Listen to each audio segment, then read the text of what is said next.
Y el día de hoy estaremos teniendo un tema bastante importante que se titula Hecho Perfecto en Uno. Y para poder entender esto en su plenitud, yo creo que debemos recordar precisamente una de las cosas que nuestro Señor Jesucristo hizo, que fue en el Evangelio según San Juan, en el capítulo 17, que se conoce como esa oración o el reporte, el cual Él le da al Padre. En Juan capítulo 17, precisamente, Él hace una declaración y una plegaria al Padre de que guardara a la iglesia y que la guardara en unidad para que el mundo crea que él había sido enviado. Gloria sea al Señor. Y dentro de esta doctrina de la Biblia, la doctrina que es una de las enseñanzas muy importantes, habla precisamente de una iglesia perfecta, el cual a veces se interpreta de varias maneras. Algunos llegan a pensar que la perfección es solamente un estado en el corazón del individuo, especialmente de aquellos que ya son elegidos, y a la vez posteriormente piensan que la iglesia es no visible, o es decir, invisible. Otros, por el contrario, sostienen que todos los que están en Cristo automáticamente son perfectos en Él o por su sacrificio perfecto. Y obviamente que por supuesto muchas personas, quizás podemos decir que la mayoría de las personas rechazan la doctrina de la perfección como algo aplicable a esta vida presente. Yo en lo personal, platicando con algunos ministros de otras denominaciones, otras organizaciones, eh, la mayoría concuerda de que la perfección en la tierra ellos nunca la podrán obtener, que cuando Cristo venga por la iglesia y esté en el cielo llevada, es cuando ella será perfecta. Así que esta creencia popular de que la iglesia está formada por todos los creyentes nacidos de nuevo, posteriormente deja de poco espacio para poder creer en una iglesia perfecta en este presente mundo, o más bien dicho, antes del gran rapto. La Biblia sí enseña que la iglesia es visible. La Biblia enseña que la iglesia es un cuerpo literal de escogidos o elegidos que estamos unidos bajo un pacto. Por lo tanto, la perfección de la iglesia es más que la perfecta santidad de algunos individuos. La perfección individual obviamente es el resultado de la santificación como una obra de la gracia y de poder caminar a la luz de la palabra. Pero vamos a entrar en algunos versos y diríamos tal vez, Pastor de la Cruz, sería usted tan amable de buscarme Hebreos capítulo 10, verso 14. Posteriormente, eh, si nuestra hermana Maribel nos ayuda con Hebreos capítulo 13, versículo 12. Y le voy a pedir a Pastor Jorge que me ayude con Hebreos capítulo 12, verso 1 y verso 2. Y a nuestro hermano José, ¿verdad? Le voy a pedir que me ayude con segunda de Corintios 7:1. Y a nuestra hermana Jessica le voy a pedir que nos ayude con Salmos 37:37. Así que vamos a empezar primeramente lo que dice la palabra de Dios en Hebreos capítulo 10 en el verso 14.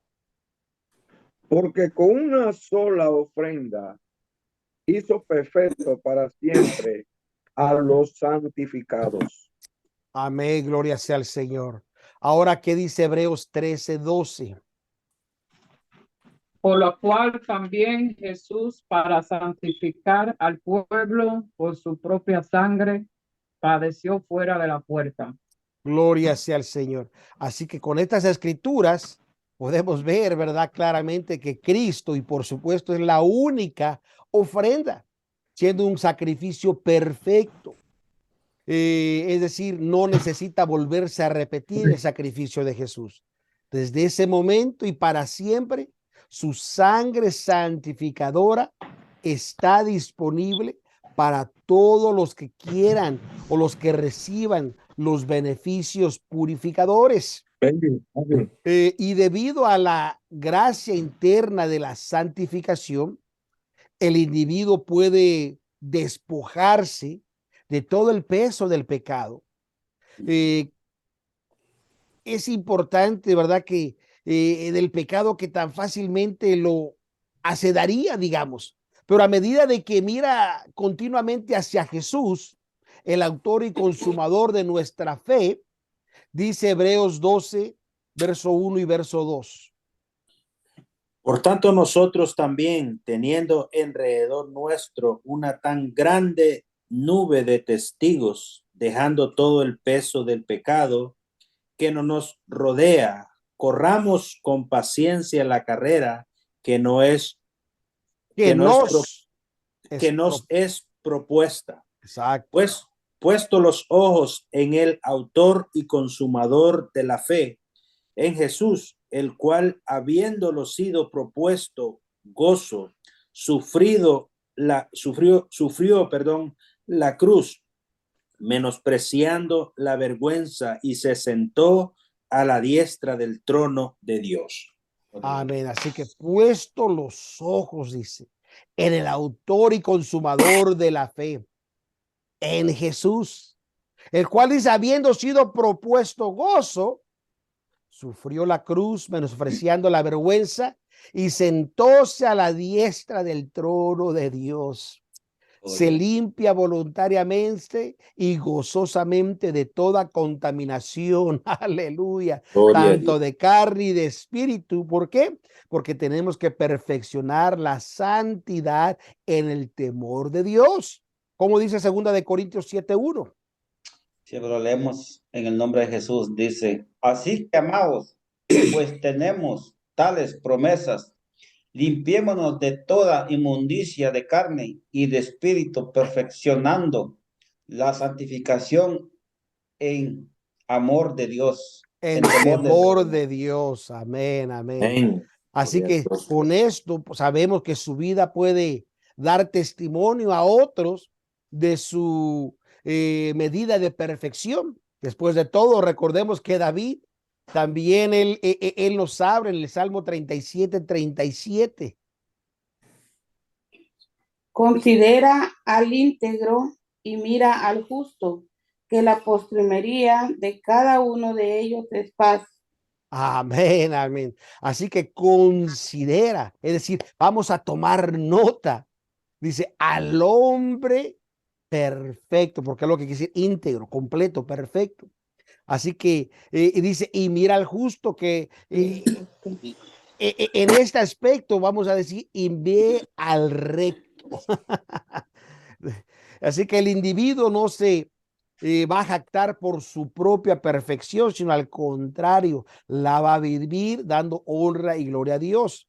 Ahora, sabemos que la perfección individual es la norma para cada miembro del cuerpo de Cristo. Pero la perfección de la iglesia como cuerpo se extiende a la perfección en doctrina, en unidad de la fe y en el gobierno. Por lo tanto, sin una revelación bíblica de la iglesia, una calificación tan alta sería difícil de comprender. Pero como la iglesia es visible y literalmente funcional porque está operando, quiere decir que su perfección debe alcanzarse visible y literalmente, pero obviamente por la inspiración y el poder del Espíritu Santo. Aleluya. Gloria a Dios. Así que las palabras, cuando se usa o leemos perfecto o perfección, sabemos que tienen varios matices de significado. Pero uno de ellos, que es decir perfecto, es ser completo. Es uno de los significados. También en algunos pasajes de la Biblia sabemos que la perfección también se entiende como madurez, pero puede malinterpretarse algunas personas cuando dicen, no, es que cuando dice maduro es que está hablando de que ya está de edad, que ya alcanzó, es hombre hecho y derecho, hablando lo físico. Recuerde que hay personas que pueden estar ya grandes de edad y completamente seguir inmaduros. Así que para el individuo, la perfección, impecabilidad sería la forma tal vez de expresarlo, pero para la iglesia debemos de considerar también otros factores. Es decir, la perfección va a ser una membresía sin pecado. Todos están de acuerdo y hablan lo mismo. Es decir, el cuerpo, toda la iglesia, todos sus miembros han llegado a la plenitud que se debe de alcanzar. Y cuando hablamos plenitud, algunos creen que está hablando en plenitud de números. Pero cuando vemos el contexto cuidadosamente, vemos que habla de lo que tiene que ver con la pureza y la doctrina. Es más, que alguien, hermano José, me ayuda rápidamente con Génesis 6:22. Y de allí le voy a pedir al pastor Jorge, al pastor Rosario, que me busque Segunda de Crónicas, capítulo 5, verso 13 y verso 14. Y después le voy a pedir al pastor Jorge que me ayude con Segunda de Crónicas, capítulo 9, y vamos a leer del verso del 1 al verso 8. En lo que usted busca la escritura, vamos a notar el tipo en el tiempo de Noé. Recordemos, según la Biblia, Noé era un hombre justo. Noé era un hombre perfecto en sus generaciones. Noé, según la Biblia, caminó con Dios. Es decir, fue completamente obediente a las instrucciones que Dios le había dado, y fue tan obediente que las hizo al pie de la letra. ¿Qué dice Génesis 6:22? Dice, y hízolo así Noé, hizo conforme a todo lo que Dios le mandó. Amén. Dice, así hizo Noé. ¿Cómo lo hizo? Conforme a todo lo que Dios le mandó. Así lo hizo. Qué afirmación tan profunda da la palabra de Dios. Es decir, el arca fue completada y solo aquello que mostraron fe en la palabra y en el plan de Dios, en realidad fueron los únicos que estaban adentro. Ahora, también vamos a considerar el reino de Salomón. Y en este caso, cuando hablo del reino de Salomón, estoy hablando precisamente en su apogeo de gloria. Y uno de esos se ve cuando terminó precisamente el magnífico templo. Dice la Biblia que trajeron y colocaron las cosas que habían sido dedicadas, consagradas, y el arca sagrada del pacto. Y fue solamente entonces, cuando todo estaba en su debido lugar, que dice la Biblia que la casa se llenó de una nube. Y la casa del Señor, en una forma que dice que ni los propios sacerdotes podían ministrar, porque la nube estaba densa, está muy densa, pesada. Es decir, la gloria del Señor había llenado ese lugar. ¿Qué dice Segunda de Crónicas 5, 13 y 14?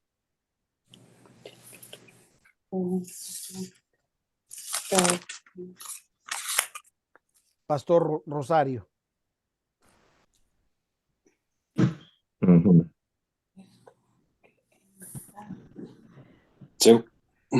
Segunda de Crónicas 5. Sí, el pastor Rosario va a leer Segunda de Crónicas 5, 13, 14. Sonaban pues la trompeta Sonaba pues la trompeta y cantaban con la voz a todo uno para alabar y confesar a Jehová. Y cuando alzaban la voz con trompeta y címbalos y instrumentos de música, como alababan a Jehová diciendo, porque es bueno, porque sus misericordia es para siempre. Y la casa se llenó entonces de una nube, la casa de Jehová, y no podían los sacerdotes estar para ministrar por causa de la nube, porque la gloria de Jehová había hinchado la casa de Dios. Aleluya. Gloria a Dios. Qué tremendo.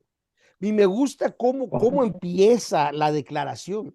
Dice, sonaban pues las trompetas y cantaban con la voz todos. O sea, era música y voz. Pero ¿cómo? A una. Es decir, en armonía, en perfección. ¿Y para qué lo hacían? Pues para alabar y confesar a Jehová. Bendito sea el Señor. Así que Aleluya. esto provocó precisamente que la gloria de Jehová descendiera sobre su propia casa. Y los sacerdotes, dicen, no podían ministrar. Oh, qué hermoso, hermoso haber sido ese momento. En el Amén. día de la dedicación del templo, la presencia de Dios se mostró de una manera aún mucho mayor. Todo el pueblo, dice la Biblia, que estaban presentes y todos adoraban al Señor con el rostro inclinado a tierra. Y no debe pasarse por alto también que las otras naciones se vieron afectadas al enterarse de esta etapa de la gloria de Dios sobre Israel. Amén. Aleluya. Pastor Jorge, ayúdeme con Segunda de Crónicas, capítulo 9, verso del 1 al verso 8, y vamos a ir verso por verso. Amén. Verso 1. Y oyendo la reina de Seba la fama de Salomón, vino a Jerusalén con un muy grande séquito, con camellos cargados de aroma y oro en abundancia y piedras preciosas, para tentar a Salomón con preguntas difíciles. Y luego que vino a Salomón, habló con él todo lo que en su corazón tenía. No se guardó nada la reina de Seba. Venía a ver si era real, verdadero, falso o simplemente palabras, exageración. Pero ¿qué dice el verso 2? Pero Salomón le declaró todas sus palabras. Ninguna cosa quedó que Salomón no le declarase. Amén, siga. El 3 dice, y viendo la reina de Seba la sabiduría de Salomón y la casa que había edificado, y las viandas de su mesa y el asiento de sus siervos y el estado de sus criados y los vestidos de ellos, sus maestresalas y sus vestidos y su subida por donde subía a la casa de Jehová, no quedó más espíritu en ella. Tantito, pastor. Quedó completamente pasmada, sorprendida, quedó admirada. No había palabras para describir la perfección que había encontrado en ese lugar. Amén. ¿Qué más dice? Y dijo al rey, verdad es lo que había oído en mi tierra de tus cosas y de tu sabiduría. Mas yo no creía las palabras de ellos hasta que he venido y mis ojos han visto, y he aquí que ni aún la mitad de la grandeza de tu sabiduría me había sido dicha, porque tú sobrepujas la fama que yo había oído. Bienaventurados tus hombres y dichosos estos tus siervos, que están siempre delante de ti y oyen tu sabiduría. Jehová tu Dios sea bendito, el cual se ha agradado en ti para ponerte sobre su trono por rey de Jehová, tu Dios, por cuanto tu Dios amó a Israel para afirmarlo perpetuamente. Por eso te ha puesto por rey sobre ellos, para que hagas juicio y justicia. Hasta las mismas naciones de afuera reconocieron la magnificencia de Dios y lo que ellos habían hecho. Fue tan grande, tan impactante, que no quedó dura en ella, que hasta ella misma halaga al mismo Dios. Jehová, tu Dios, dice, sea bendito en el verso 8. Amén. Oh, bendito sea el Señor.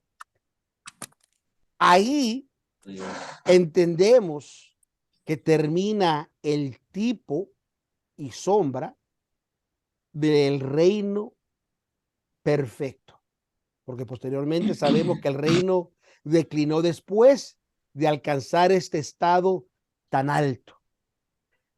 Declinó el reino no por la falta de Jehová, sino por el corazón de Salomón, que empezó a edificar a diestra y siniestra templos a todas las mujeres con las que se estaba casando de otras naciones.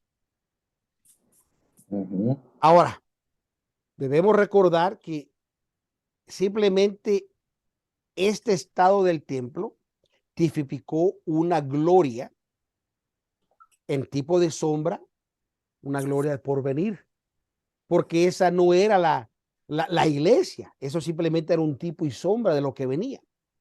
Tampoco era la perfección, sino era un tipo de una perfección como la describe o en el Nuevo Testamento. Si alguien me ayuda con Efesios capítulo 4, vamos a leer verso 8 y después del verso 11 al 16. Efesios capítulo 4, verso 8 y del 11 al 16. En esa escritura, el apóstol Pablo, al que a veces hace referencia mucha gente como el apóstol de los gentiles o el apóstol de la iglesia, él describe la mejor perfección o la mejor manera de la perfección de la iglesia. Efesios capítulo 4, verso 8 y luego del verso 11 al 16. Por lo cual dice, subió a lo alto, llevó cautivo a la cautividad y dio dones a los hombres. Amén. Ahora el verso 11 al 16. Y él mismo Dios, unos ciertamente apóstoles, otros profetas y otros evangelistas y a otros pastores y doctores, para la perfección de los santos, para la obra del ministerio y para la edificación del cuerpo de Cristo, hasta que todos lleguemos a la unidad de la fe, de un conocimiento de Hijo de Dios, a un varón perfecto, a la medida de la edad de la plenitud de Cristo, que ya no seamos niños. Ya no seamos niños fluctuantes y llevados por doquiera de viento de doctrina, por estratagemas de hombres que para engañar, dice, emplean con astucia los sacrificios del error. Verso 15, pastor.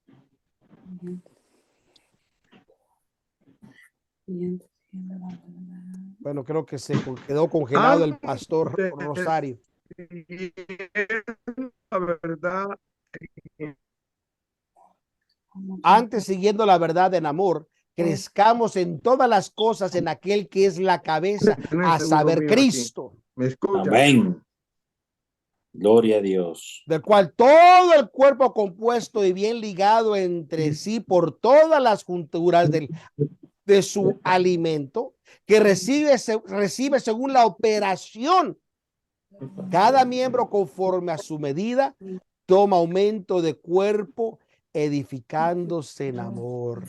En gloria a Dios. Por algún momento se había quedado congelado Pastor Rosario, disculpe. No sé qué había pasado. Dios, aleluya. Pero esta escritura que acabamos de leer, o que leyó el Pastor Rosario, muestra que la iglesia debe ser perfeccionada. Y una de esas cosas que debe ser perfeccionada, podemos decir, por los dones que Dios le ha dado. El ministerio que debe continuar su tarea hasta que todos alcancen la unidad de la fe y del conocimiento de Cristo, es decir, la cabeza. La iglesia no puede ser perfeccionada por el hombre o como un hombre.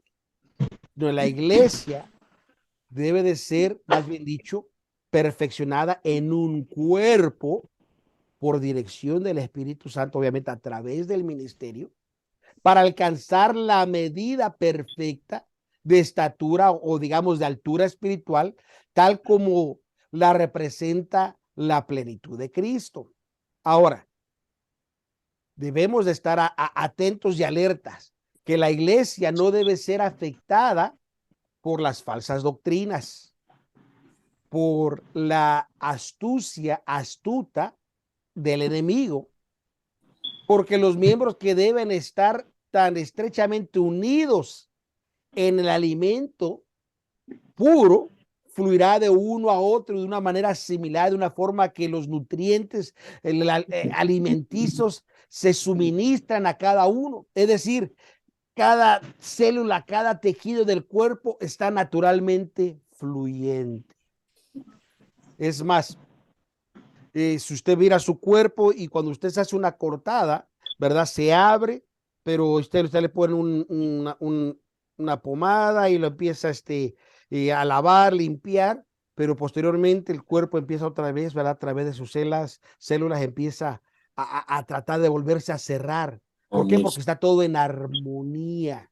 Así debe de estar en armonía el cuerpo corporal de Cristo. ¿Para qué? Para que vaya tomando aumento. Así que utilizamos la figura del amor entre un esposo con una esposa para poder representar esta unidad.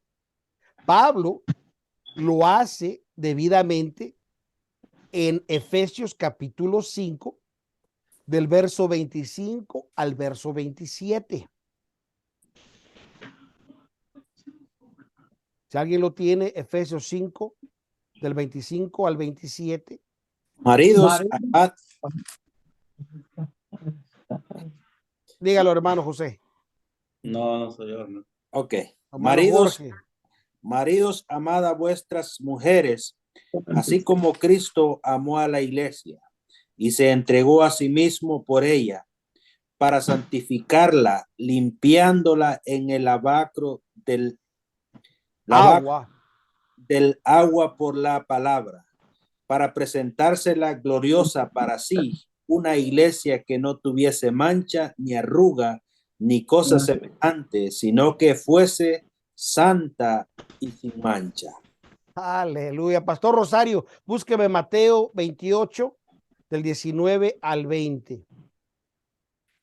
Para que no haya confusión en cuanto al significado de esta comparación, el apóstol Pablo hace una declaración en el verso 32 del mismo capítulo 5, ¿verdad? De Efesios, cuando dice, grande es este misterio, mas digo yo esto respecto a Cristo en la iglesia. Y esto es importante para que no haya confusión. La iglesia fue instituida por Cristo y Cristo la ordenó, Cristo la entrenó su ministerio, el cual él le dio autoridad para hacer el trabajo. Y recordemos que la última comisión para ellos fue lo que dice Mateo 28, del 18, perdón, Mateo 28 del 19 al 20. Por tanto, doctrinar a todos los gentiles, bautizándolos en el nombre del Padre, del Hijo y del Espíritu Santo, enseñándoles que guarden todas las cosas que os he mandado. Y he aquí, yo estoy con vosotros todos los días hasta el fin del mundo. Amén. Amén. Aleluya. Estas palabras que Jesús le está ordenando, en el verso 18, él habló una declaración donde dijo, toda potestad me da en el cielo y en la tierra. Es decir, con toda autoridad, él estaba dando este mandamiento. Así que de todas las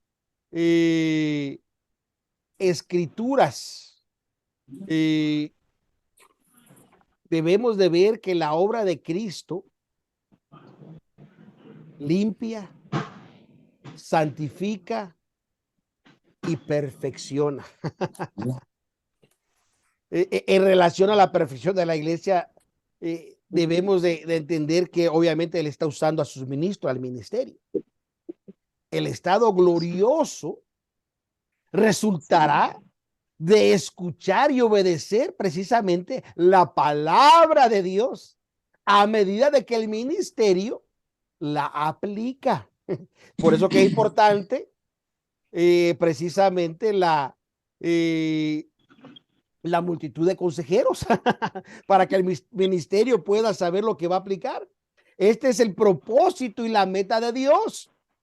Ahora, fuera de la iglesia, donde no hay una unidad de fe, no hay una unidad de gobierno y obviamente no hay una unidad de doctrina, no puede haber más que lamentablemente una confusión.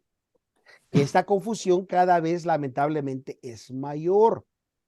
Recordemos que en la época de Noé, la obra que estaba destinada a perdurar se encontraba en torno a el arca.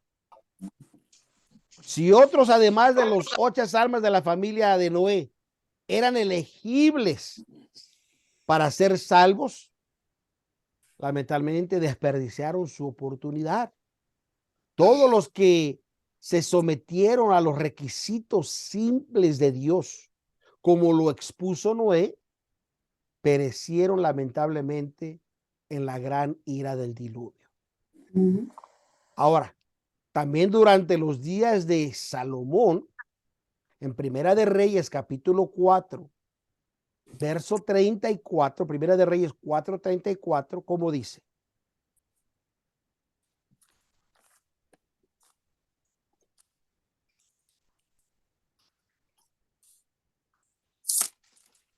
Primera de Reyes 4:34.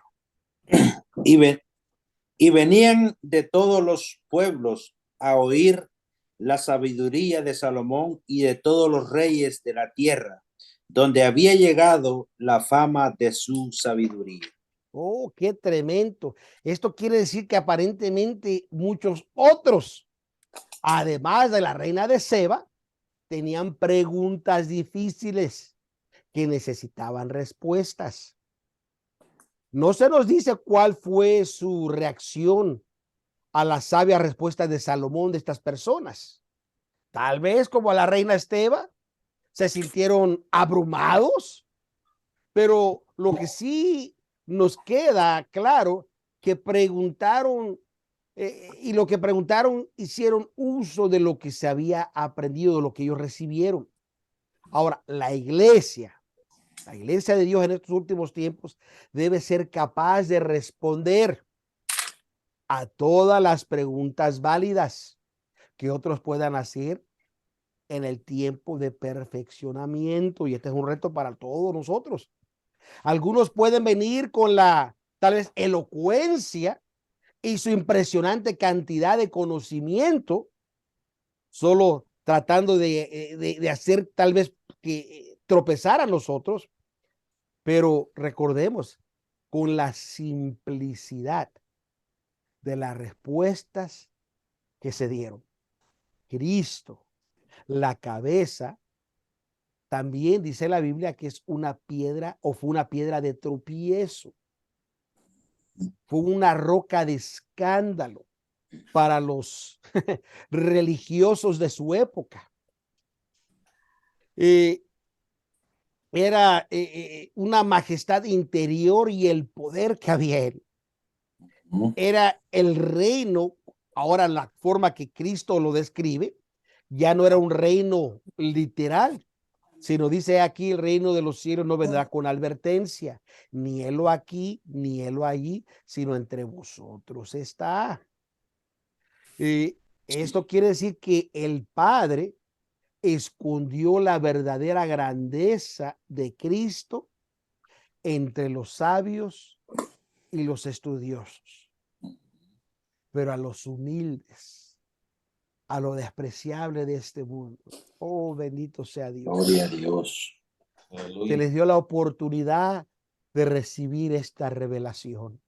Amén. Imagínense los hombres eruditos de la época de la iglesia primitiva, hombres que eran generación tras generación que estudiaban, no identificaron al Mesías entre ellos.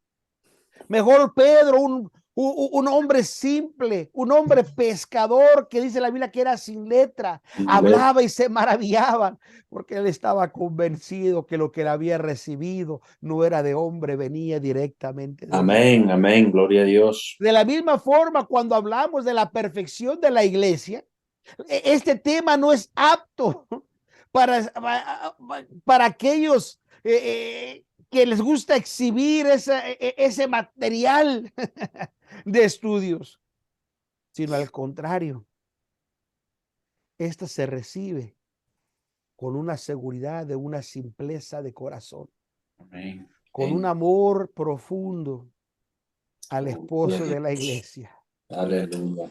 con un entendimiento claro de su verdad, el cual es reconocida cuando buscamos la verdad de Dios.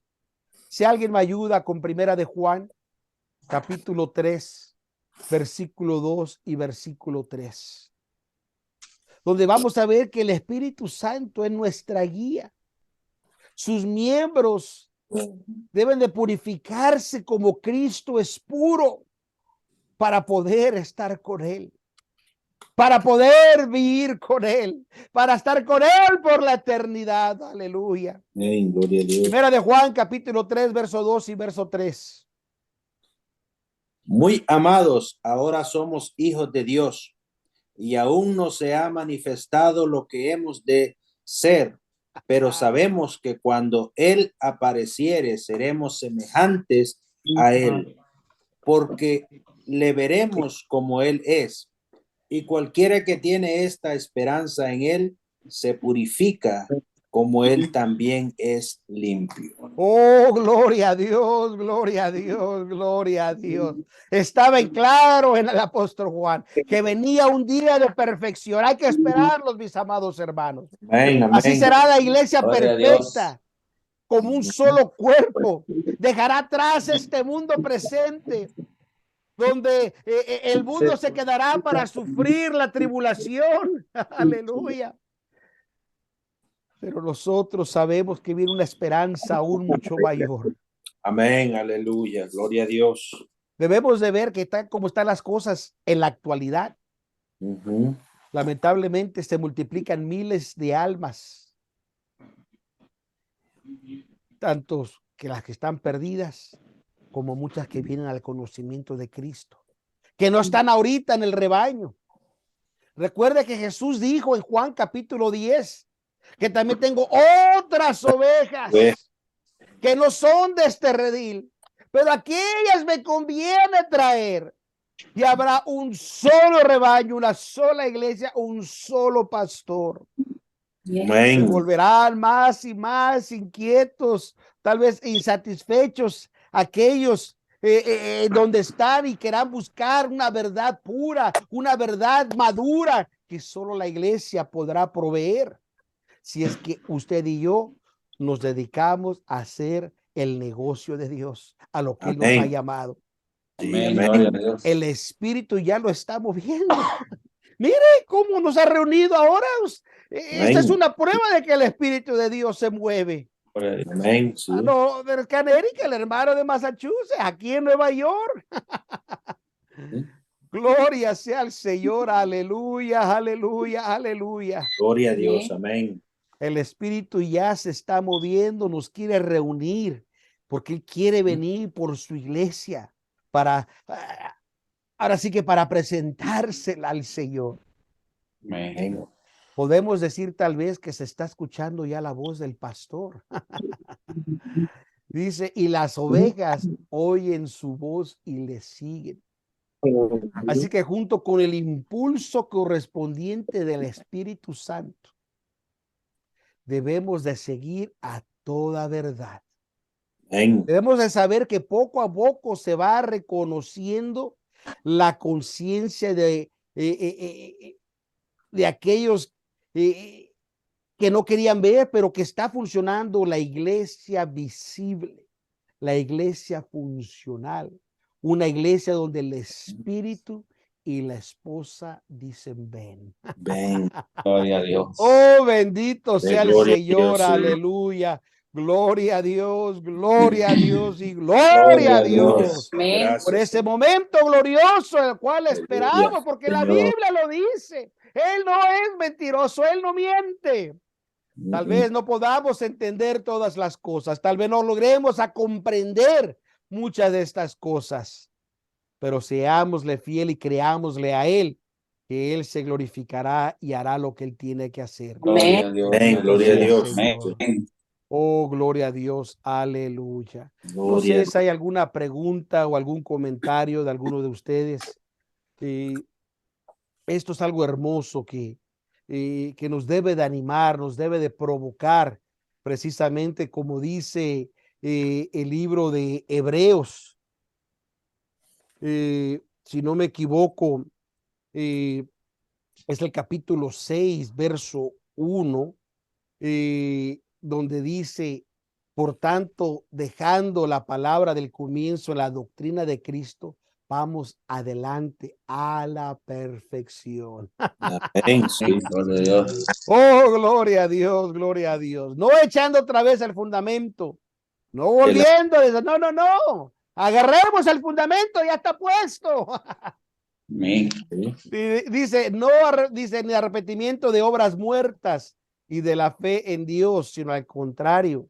No debemos de olvidar la doctrina del bautismo, de los bautismos, no debemos de olvidar la imposición de manos, la resurrección de los muertos, el juicio eterno de Dios, sino al contrario, recordemos las verdades de Él que son perpetuas y para siempre. Amén, sí. Aleluya. Gloria a Dios.